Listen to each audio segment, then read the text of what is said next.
Xin chào quý vị, chào mừng quay trở lại kênh Trí tuệ Phật học. Đây là series tang thư sinh tự tập 7, sự bát toàn của giác quan vật chất. Sau khi đặt ra câu hỏi về những niềm tin sai lầm mà con người đã xây dựng quanh cái chết, Ngài bắt đầu dẫn người đọc đến một vấn đề sâu hơn. Có thể nào nguyên nhân khiến chúng ta không hiểu được đời sống bên kia của từ không nằm ở bản thân thế giới đó, mà nằm ở chính khả năng nhận thức của chúng ta? Nói cách khác, điều gì sẽ xảy ra nếu sự thật vẫn luôn hiện hữu, nhưng các giác quan của con người lại không đủ khả năng nhận biết nó? Đây chính là hướng tiếp cận mà Ngài lựa chọn. Chúng ta là những linh hồn đang sống trong cõi vật chất, nên thường chỉ biết đến những sự kiện liên quan đến cõi này. Ngay từ đầu, Ngài đã chỉ ra một thực tế rất đơn giản. Con người sống trong thế giới vật chất, lớn lên trong thế giới vật chất, học hỏi thông qua thế giới vật chất. Vì vậy, gần như toàn bộ nhận thức đều bị giới hạn trong phạm vi của thế giới đó. Một đứa trẻ từ khi sinh ra đã học cách tin vào những gì mắt thấy, tin vào những gì tai nghe, tin vào những gì tay chạm được. Đó là cách tự nhiên để con người tồn tại. Nhưng chính điều đó cũng tạo nên một giới hạn vô hình. Bởi nếu toàn bộ hiểu biết đều dựa trên giác quan vật chất, thì bất cứ điều gì vượt ngoài khả năng của giác quan sẽ lập tức bị nghi ngờ hoặc bị phủ nhận. Đây là thói quen mà hầu như ai cũng mắc phải. Tất cả mọi sự hiểu biết của chúng ta đều dựa trên các giác quan của thể xác, nhưng các giác quan này lại rất bất toàn. Ngài đang chạm tới một điều mà khoa học hiện đại cũng xác nhận. Con người thường nghĩ mình nhìn thấy thế giới như nó vốn là, nhưng thực tế không phải vậy. Mắt người chỉ nhìn thấy một phần rất nhỏ của phố ánh sáng. Tai người chỉ nghe được một phần rất nhỏ của phố âm thanh. Khứu giác chỉ cảm nhận được một số loại phân tử nhất định. Ngay cả cảm giác về thời gian cũng có thể thay đổi tùy theo trạng thái tâm lý. Nói cách khác, những gì chúng ta gọi là thực tại, thực chất chỉ là một phần rất nhỏ của thực tại. Một phần được chọn lọc qua bọ lọc của giác quan. Nếu bọ lọc ấy thay đổi, thế giới được nhận biết cũng sẽ thay đổi theo. Ngài đưa ra một ví dụ rất đơn giản. Chúng ta có thể thấy được những vật thuộc thể lỏng hay thể rắn, nhưng lại không thể thấy được thể khí bằng mắt thường mặc dù biết rõ nó hiện hữu. Ví dụ này thoạt nhìn có vẻ quá quen thuộc, nhưng càng suy nghĩ càng thấy thú vị. Không ai nhìn thấy không khí, nhưng không ai phủ nhận sự tồn tại của nó. Không ai nhìn thấy oxy, nhưng ai cũng biết mình đang hít thở oxy. Không ai nhìn thấy sóng vô tuyến, nhưng điện thoại vẫn hoạt động. Không ai nhìn thấy màn Internet, nhưng hàng tỷ người vẫn sử dụng nó mỗi ngày. Chúng ta chấp nhận sự tồn tại của những thứ ấy không phải vì mắt nhìn thấy, mà vì có những dấu hiệu khác chứng minh chúng tồn tại. Điều đó cho thấy một sự thật quan trọng. Khả năng nhận biết của con người luôn lớn hơn khả năng nhìn thấy bằng mắt. Vậy nếu có những thế khác thanh nhẹ hơn thế hơi, làm sao chúng ta có thể thấy được? Đây là câu hỏi trọng tâm của phần này. Ngài không khẳng định ngay. Ngài chỉ đặt vấn đề.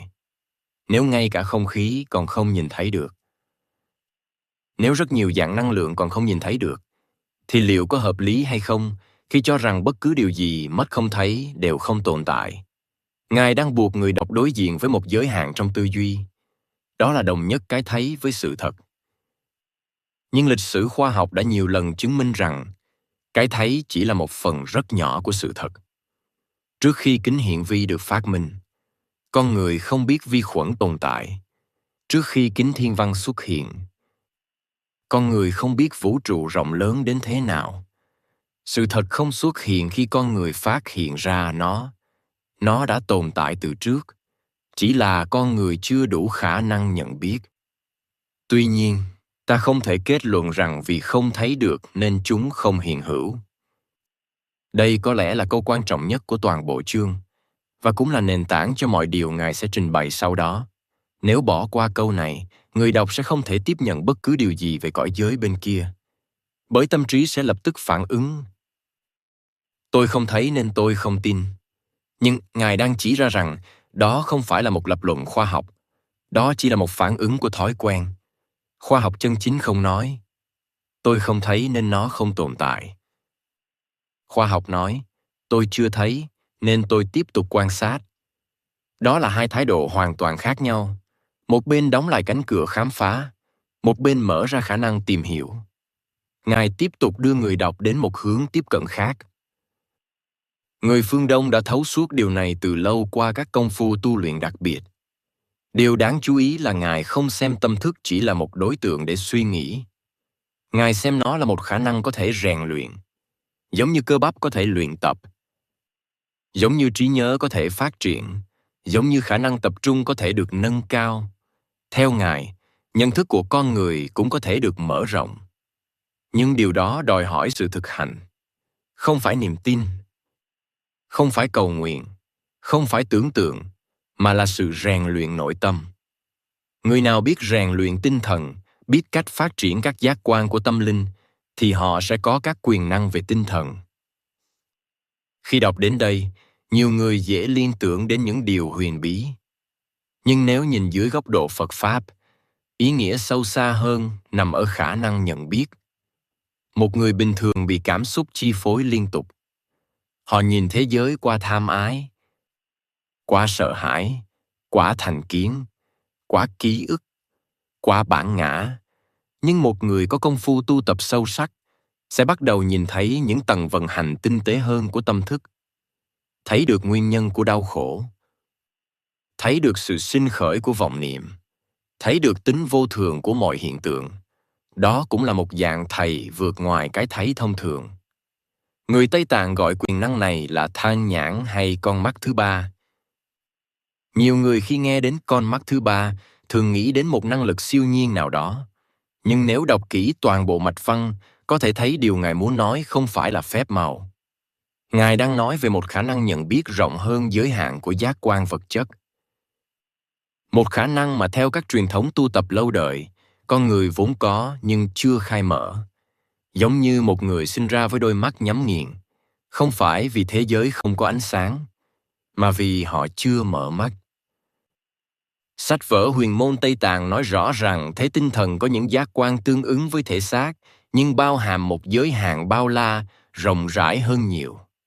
Đến đây, Ngài bắt đầu hé mở lý do vì sao các bậc hành giả Tây Tạng có thể nghiên cứu về tiến trình sau khi chết.